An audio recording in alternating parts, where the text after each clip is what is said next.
이 시간은 목사님께서 나오셔서 말씀 전해주시겠습니다.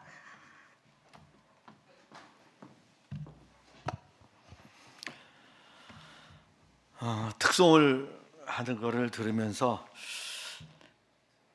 우리 일여전도회가 그거를 과거적 표현을 썼는지 현재적 표현을 썼는지 곰곰이 생각을 했습니다. 나의 갈 길 다 가도록 예수 인도하시니. 지나온 날들의 과거가 훨씬 길죠. 만일 앞으로 살아갈 날들이 더 길다면 우리 일여전도회는 100살도 넘게 사실 텐데 지나온 날들이 더 길 것 같아요. 그래서 지나온 날들의 과거의 걸음 속에서 나의 갈 길 다 가도록 예수 인도하시니, 그건 아닌 것 같기도 하거나 그건 또 표현되고, 그런가 하면 지금 나의 갈 길 다 가도록 예수님 또 인도하시고, 그리고 내게 주어진 생의 삶이 얼마일는지는 모르지만은 또 그 일 가운데서도 주님이 인도하실 것이고. 곡 잘 선정하셨네요. 네. 감사합니다. 오늘 찬송에 대해서 이렇게 또 보는데, 제가 왜 이 멘트를 하셨는지 혹시 아세요? 찬송은 이렇게 가사를 생각하는 겁니다. 찬송은 가사를 생각하고 찬송을 부르는 거죠.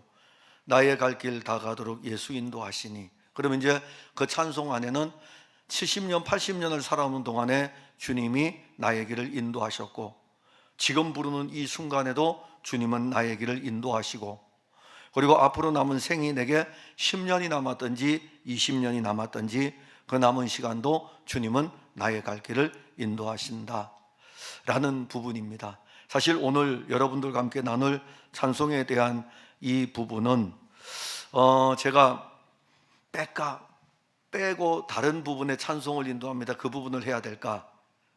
왜냐하면 이 오늘 하는 부분이 목사의 직무에 대한 것입니다. 그래도 해야 되겠다라고 해서 여러분들에게 찬송과 목사하고 무슨 관계가 있는가?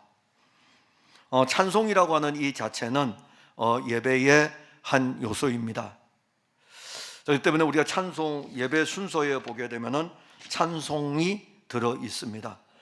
이 전체가 우리가 예배라면은 이 예배 전체 안에 찬송이 차지하는 부분이 상당히 중요하다는 것을 알 수가 있습니다. 찬송이라는 자체는 단순한 노래가 아닙니다.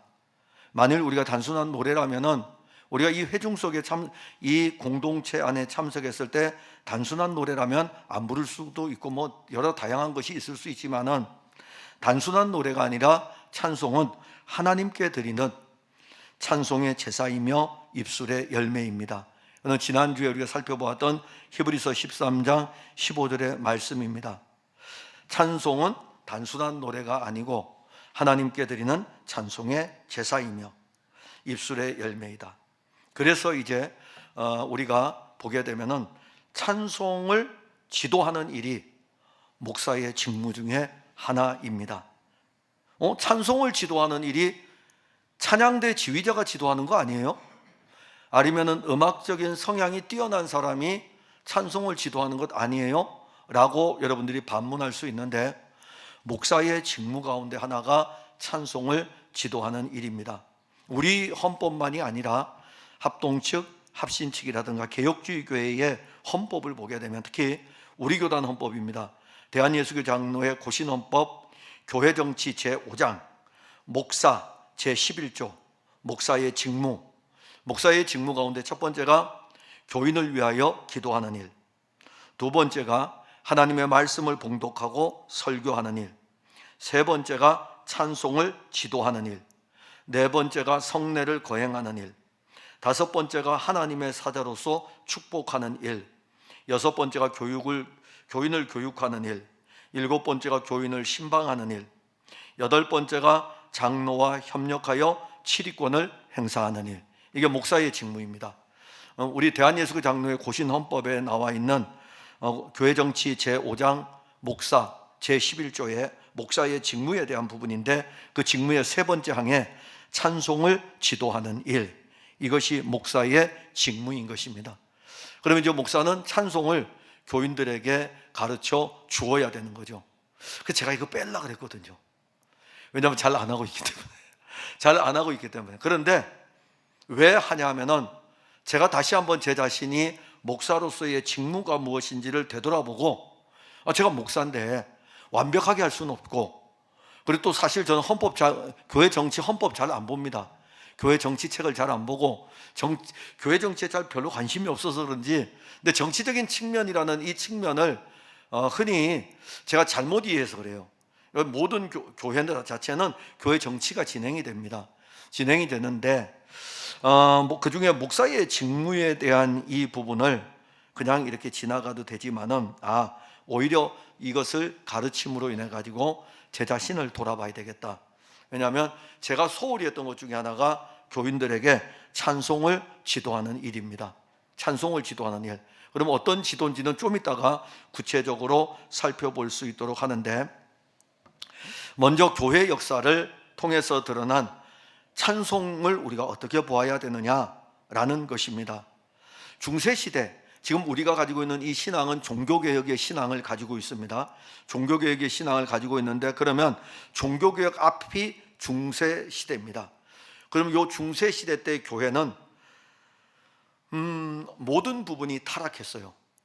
교회 정치도 타락했고, 그 다음에 찬송 예배, 교회 예배도 타락했고, 성찬도 타락했고, 다 타락했습니다. 교회 이 영적인 이 모든 부분이 중세시대에는 전반적으로 대부분이 타락했기 때문에 찬송도 예외가 아닙니다.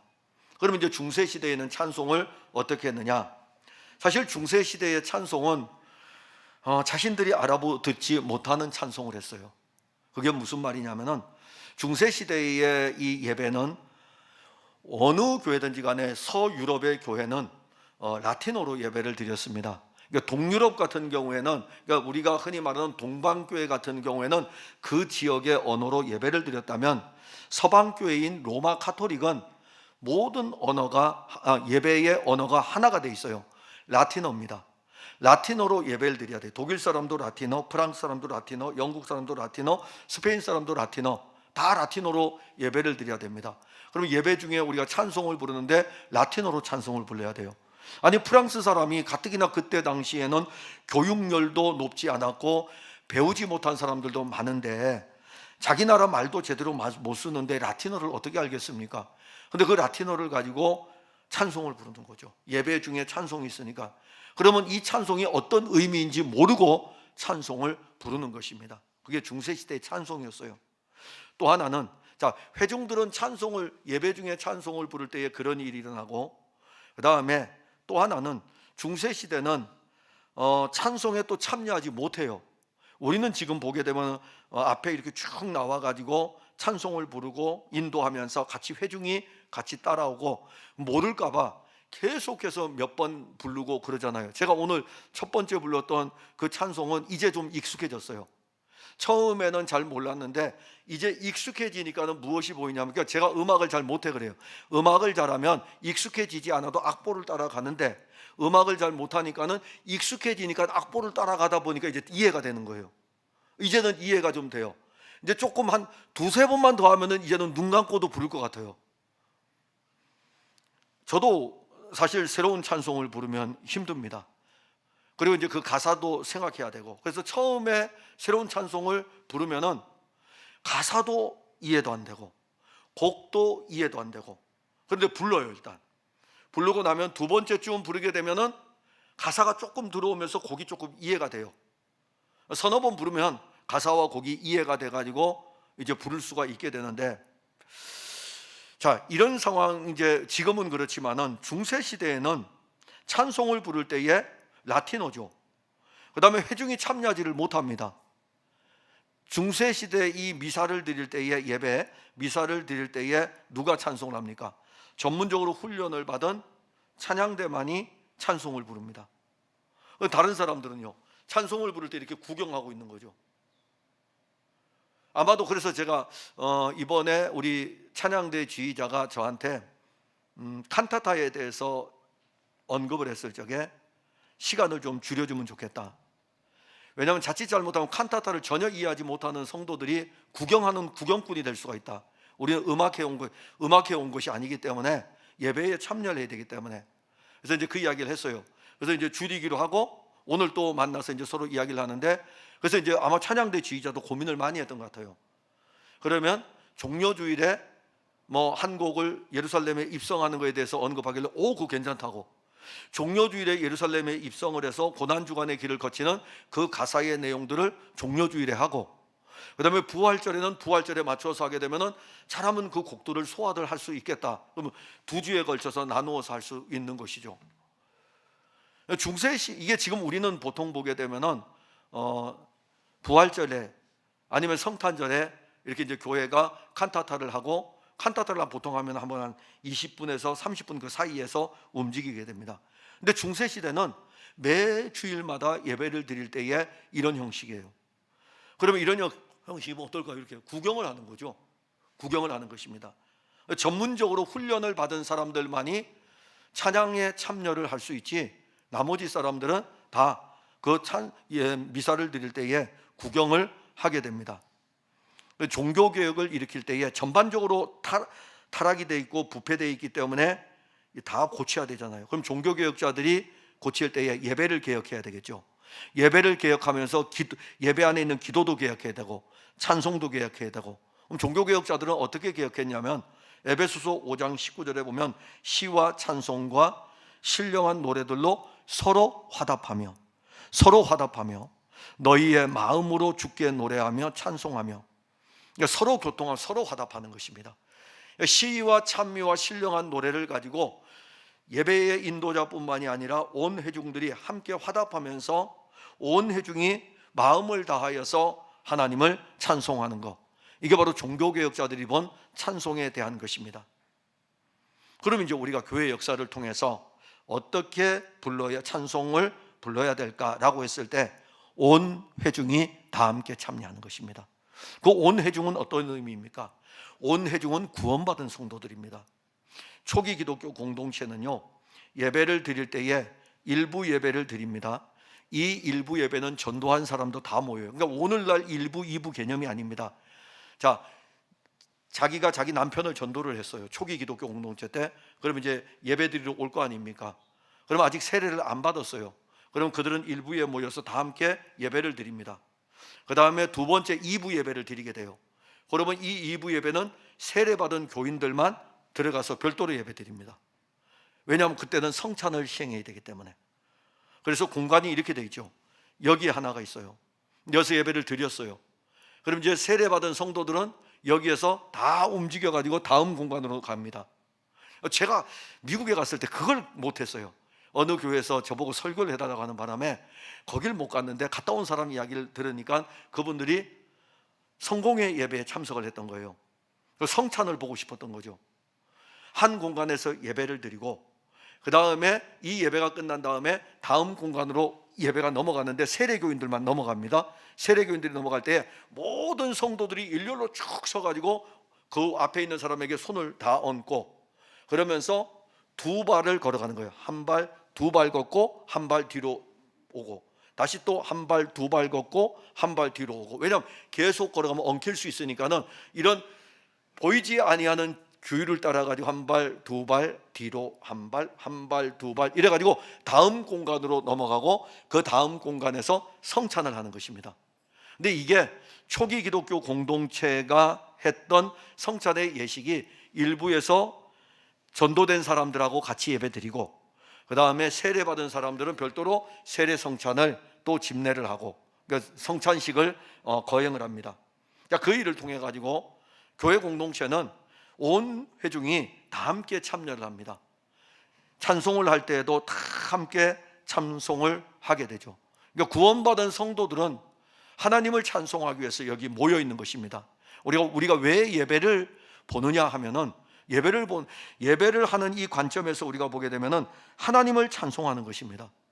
구원받은 성도들은 당연히 하나님을 찬송하는 것이고요. 그러면 찬송을 부를 때는 어떻게 불러야 될까요? 찬송을 부르는 사람들이 이해할 수 있는 말로 찬송을 해야 돼요. 모르는 말로 하면 안 되겠죠. 그래서 찬송과 가사를 가만히 살펴보면서 이 찬송과 가사를 가지고 자기의 신앙으로 고백하면서 부르는 것이 바로 찬송인 것입니다. 종교개혁자들은 심지어 어떻게 이야기했냐면은 찬송의 가사를 이해하지 않고 부르면 주문을 외우는 것과 다를 바 없다 그랬습니다. 그러니까 찬송을 부를 때에 찬송을 부릅니다. 내 구주 예수를 더욱 찬송을 부를 적에 그냥 이렇게 내 구주 예수를, 이건 주문을 외우는 것과 똑같다는 것입니다. 그 가사를 들어가서 정말 내 구주 예수를 사랑하는 것, 더욱 사랑하는 것, 이걸 찬송으로 표현하는 것이죠.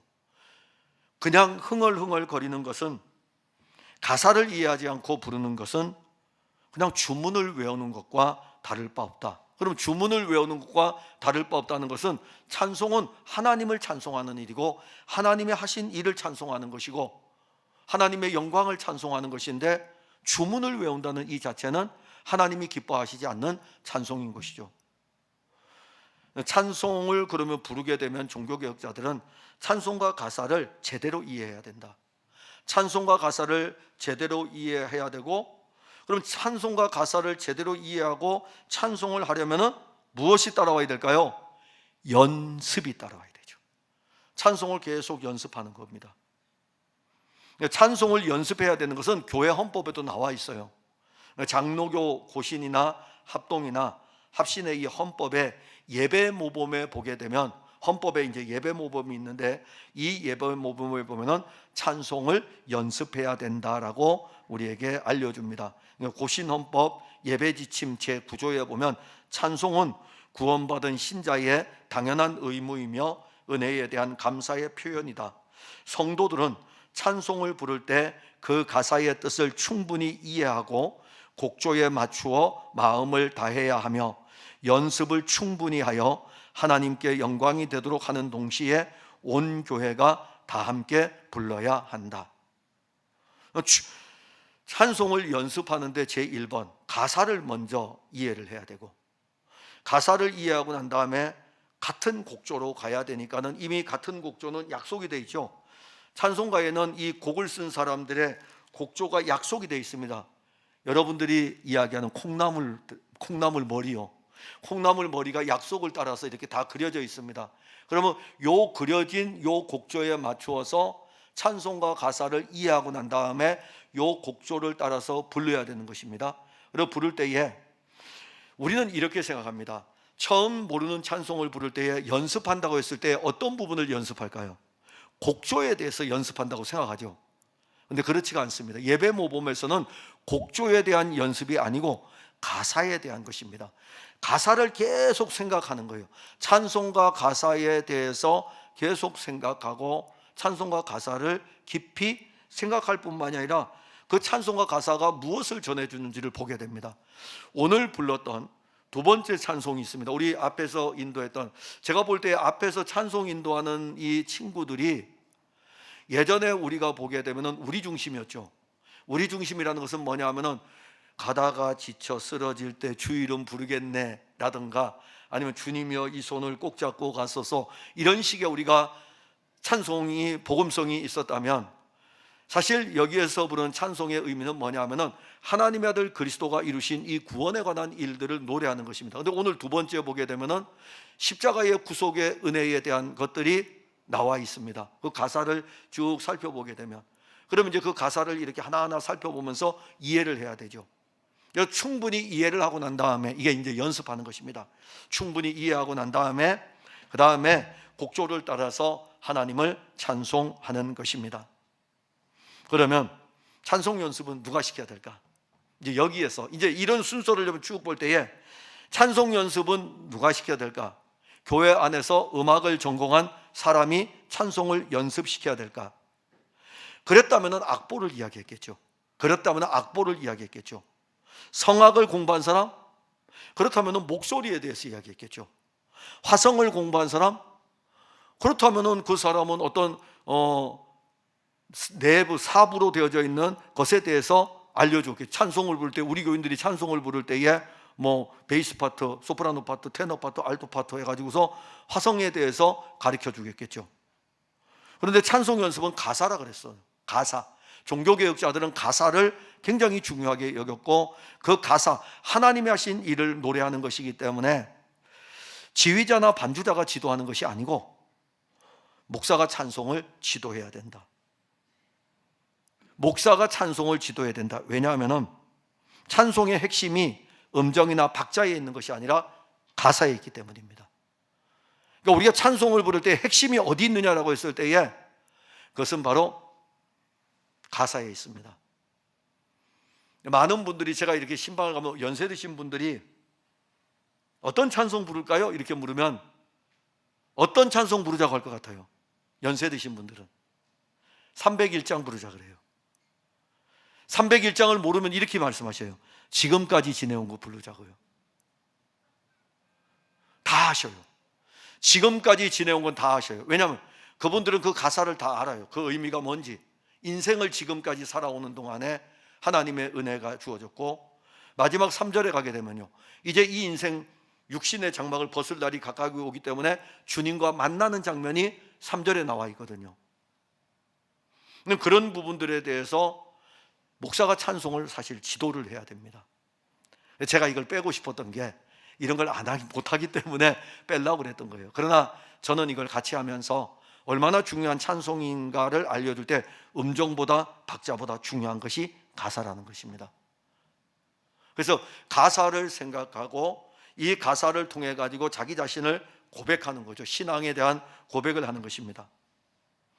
찬송을 연습한다라고 했을 때에는 음정이나 박자를 맞춰보는 것이 핵심이 아니고 가사의 의미를 이해하는 것이 첫 번째고, 그 다음에 이제 음정이나 박자는 그 다음에 따라오는 것입니다. 아니, 가사 다 이해했는데 저쪽에서는 이렇게 부르고 이쪽에서 이렇게 부르면 한 몸의 교회가 안 되니까 그 다음에 음정이나 박자를 이렇게 맞추면 되죠.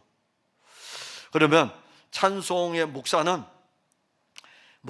이 직책이란 자체가 말씀을 가지고 말씀을 전하는 말씀의 봉사자입니다. 저는 이거는 잘 돼 있는 것 같아요. 그래서 제가 어디를 가도 가방을 꼭 메고 다닙니다. 그 안에 노트북이 들어있습니다. 노트북이 들어있고 그 노트북에 개역 개정 한글판을 딱 깔아놨어요. 그래서 딱 깔아놓고 어디를 가든지 간에 30분 이상의 시간이 제게 여유가 있으면 노트북을 딱 펼칩니다. 그리고 난 다음에 습관이 돼 있어요. 앉아가지고 새벽에는 히브리서를 해야 되기 때문에 히브리서를 펼쳐서 한 절을 가지고 히브리서를 작성을 해요. 만약에 1시간이 주어져 있으면 그 다음 날 하게 될 새벽에 말씀 전할 거를 1시간만 주어지면 다 하니까는, 근데 1시간이 주어지지 않을 때는 한 절이라도 앉아가지고 칩니다. 그 다음에 사람이 와서 만나야 되면 탁 덮고 만나서 이야기하고, 어디 가서 시간이 또 남을 때 이걸 또 펼쳐요. 펼쳐놓고 그 다음 어딜 펼칠까요? 수요일 날은 사도행전을 해야 되니까 사도행전을 펼쳐놓고, 성경은 여기에 깔려 있으니까는 사도행전을 펼쳐놓고 사도행전을 또 타이핑을 합니다. 그래서 저는 말씀을 봉사하는 것은 그래도 하려고 하는데, 성례는 뭐 우리에게 주어진 2달에 한 번씩 하는 집례도 하는데, 기도는 또 목사가 새벽에도 기도하고 기도의 일정이 있으니까 하는데, 찬송을 지도하는 잘하는데 찬송을 지도를 못하고 있더라고요. 그래서 여러분들한테 좀 죄송해요. 여러분들이 찬송을 부를 때에 이 찬송의 가사를 정확하게 전달을 할 수 있도록 해석을 해줘야 되는데 그런 부분이 부족합니다. 그래서 여러분들에게 제가 보통 보면은 주일날 아침 8시 반쯤에 기도문이 올라가고, 제 기도문이 올라가고 나면 그 다음에 우리 집사님 한 분이 무엇을 올리냐면 제 설교 원고를 올리고 주보의 순서를 올립니다. 이거를 토요일 날 다 바꾸려고 지금 하고 있어요. 이걸 하면서 왜 바꾸려고 하냐면은 주보를 이렇게 올리면은 주보의 순서지가 다 올라가 있습니다. 그러면 집에서 토요일 날 올라가면 성경책을 펼쳐가지고, 예를 들어 저는 28장 좋아해요. 근데 오늘은 29장인데 28장이면은 복의 근원 강림하사 찬송하게 하소서, 집에서 가사를 생각하면서 불러보는 거예요. 예배를 준비하는 거죠. 토요일 날 미리 올려놓으면. 그래서 예배에 내가 참여를 해가지고 이 찬송을 이번에 부르니까는 이 가사를 생각하면서 예배 참여 준비를 하는 것입니다. 그리고 말씀이 여기에 미리 적혀 있으니까는 이 말씀을 펼쳐가지고 말씀을 한번 읽고서 또 오는 것입니다. 자, 이제 이러한 것들이 우리가 이제 예배를 준비하는 자세죠. 토요일 날 한번 시도를 하려고 합니다. 왜냐하면 우리가 좀 전진돼야 되잖아요. 영적으로 전진돼야 되지 않겠습니까? 모르겠습니다. 저도 지금 오늘 일 여전도에 정말 대단하셔요. 이분들 찬송하는 것을 들으셨죠? 제가 보면서 이분들이 쭉 있는데 이분들 중에서 제일 연세가 적은 분들이 제가 10년 뒤에 만날 그 나이입니다. 10년 뒤에. 이분들 중에 제일 연세가 많은 분은 제가 20년 뒤에 만날 분이에요. 그럼 제가 10년 뒤에 찬송을 어떻게 부를까? 20년 뒤에 찬송을 어떻게 부를까? 찬송 부를 힘이 저에게 있을까? 이런 생각을 하면서 오늘 찬송을 나의 갈 길 다가도록 그 찬송을 저는 들었어요. 들으면서 제 자신을 생각해 봤어요. 이렇게 앞에 나와서 몸도 불편해. 여기까지 못 올라오셨잖아요. 계단을 2개를 올라와야 되기 때문에 이거 2개 올라오는 게 힘들기 때문에 맨 아래 강단에서 여러분들이 찬송을 불렀습니다. 대단하신 거죠. 그래서 저를 이제 돌아봤어요. 근데 또 하나는 그런 제 자신을 돌아볼 뿐만이 아니라 목사로서 이제 앞으로 어떻게 양떼들에게 찬송을 지도해야 될 것인가. 나만이 구원받은 은혜와 감격이 아니라, 그러니까 저는 가끔가다 이런 멘트를 할 때가 있잖아요. 오늘 같은 경우에는 할렐루야 할렐루야 내가 예수를 믿어. 이 당연한 건데, 근데 내가 예수를 믿는다는 이 자체가 탁 하고서 저를 치고 올라온 거예요. 그 제가 찬송을 부르면서 어떻게 했냐면 할렐루야 할렐루야 내가 예수를 믿어 딱 하는데 딱 치고 올라오는데, 그 다음에 찬송은 부르지만 안에서 어떤 생각을 했냐면, 예수님 내가 정말 이렇게 예수님을 좋아해요? 제가 그 생각을 했어요. 찬송을 부르면서 할렐루야 할렐루야 내가 예수를 믿어 막 치고 안에서 뭔가 올라오는데, 제 안에서는 정말 내가 이렇게 예수님을 좋아하는 거예요? 근데 또 하나 있어요. 감사합니다. 예전에 저 같았으면 그냥 곡조를 따라 불렀을 텐데, 그래서 제가 아까 설교를 하기 전에 멘트를 던졌을 때에 그 멘트를 던졌던 것은 바로 그런 부분인데, 그보다 더 중요한 것은 가사를 함께 우리가 나눌 수 있어야 된다.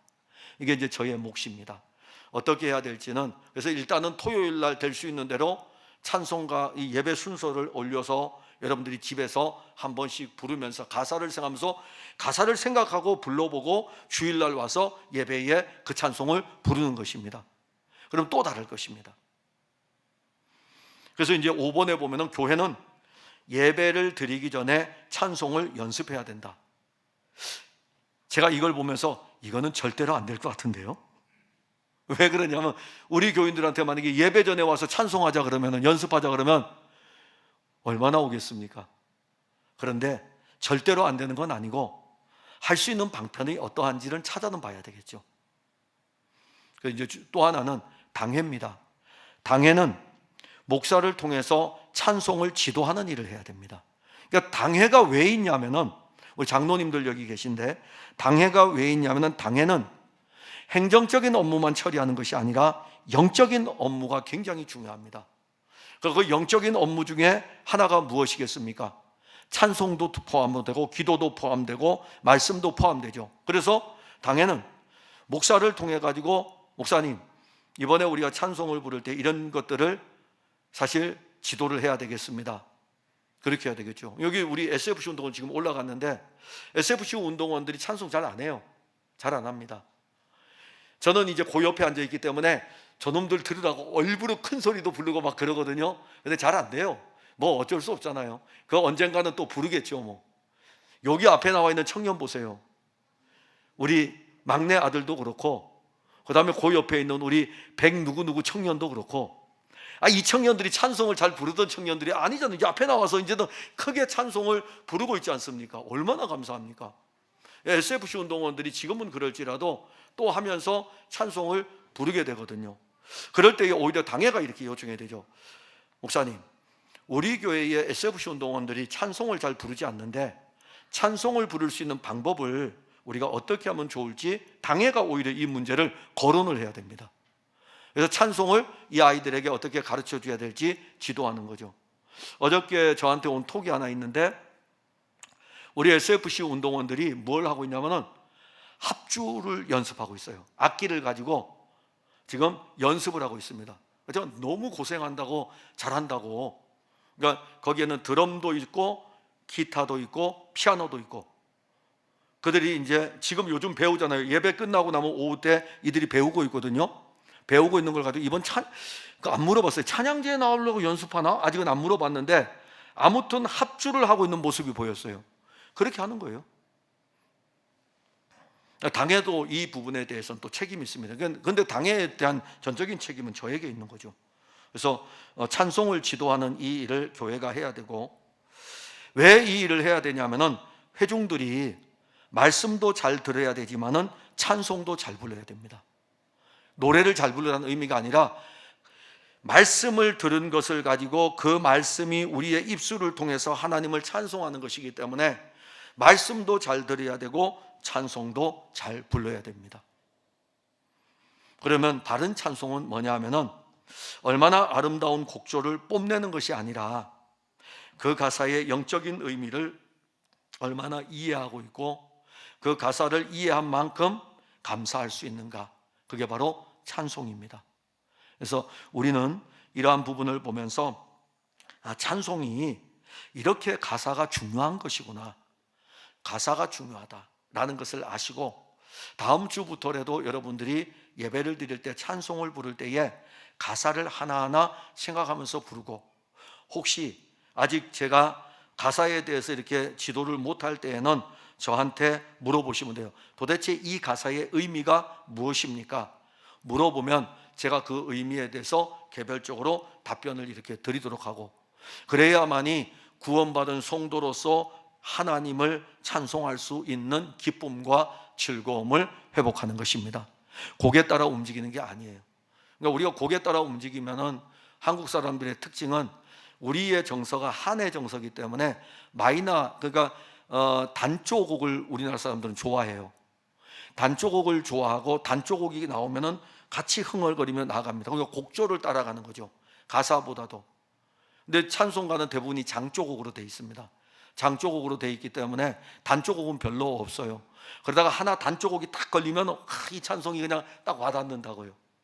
그 찬송 안 잊어버리게 되죠. 근데 그보다 더 중요한 것은 가사라는 것입니다. 가사. 오늘 일여전도의 헌신 예배인데, 우리 일여전도 여러분, 저보다 연세가 많으신데 주님 부르시는 날까지 찬송과 가사가 우리 일여전도원들에게 남아있고, 그 찬송 그 자체가 여러분들의 삶의 헌신입니다. 신앙의 헌신입니다. 늘 찬송을 부르면서 그렇게 사시는 것. 그래서 이 육신 장막을 벗을 때에는 여러분들 속에서 마지막도 찬송의 그 고백으로 주님께로 갈 수 있는 그런 아름다운 신앙을 가지시고, 또 우리 뒤를 따라가는 우리 젊은 세대들은 찬송을 부를 때에, 이제 아직은 힘이 있잖아요. 이 힘이 있을 때에 가사를 생각하면서 하나님을 찬송하고, 찬송하는 이 일을 통해서 우리가 은혜를 받는 게 아니라 하나님께로 올라가는 거죠. 하나님께로 가는 거예요. 근데 하나님께로 가는 것이 우리에게 은혜예요. 하나님께로 가는 것이, 저분이 받으시는 것이 우리에게 은혜입니다. 이게 상호 교통이 돼요. 저분이 가져가시면은 우리에게는 은혜가 넘치게 돼요. 그러니까 이런 일이 있기를 바랍니다. 기도하겠습니다. 하나님, 은혜를 감사합니다. 오늘 우리는 찬송에 대한 가사의 중요한 부분을 살펴보았습니다. 마땅히 구원받은 성도들은 하나님을 찬송합니다. 예배 중에도 찬송하고 삶 중에서도 찬송합니다. 찬송은 우리의 전부이며 찬송은 우리의 모든 것입니다. 우리를 긍휼히 여기셔서 베풀어 주신 그 놀라운 사랑이 찬송 가사 안에 다 들어 있습니다. 우리가 찬송을 부를 때에 가사를 생각하고, 가사를 생각하여 찬송을 부를 때에 주의 영이 우리의 찬송을 이끌어 주옵소서. 일여전도원들, 연세가 많이 드셨지만은 주께서 부르시는 그날까지, 호흡이 다하는 그날까지 주를 찬송함이 저들에게 즐거움이 되게 하옵소서. 예수님 이름으로 기도하옵나이다. 아멘.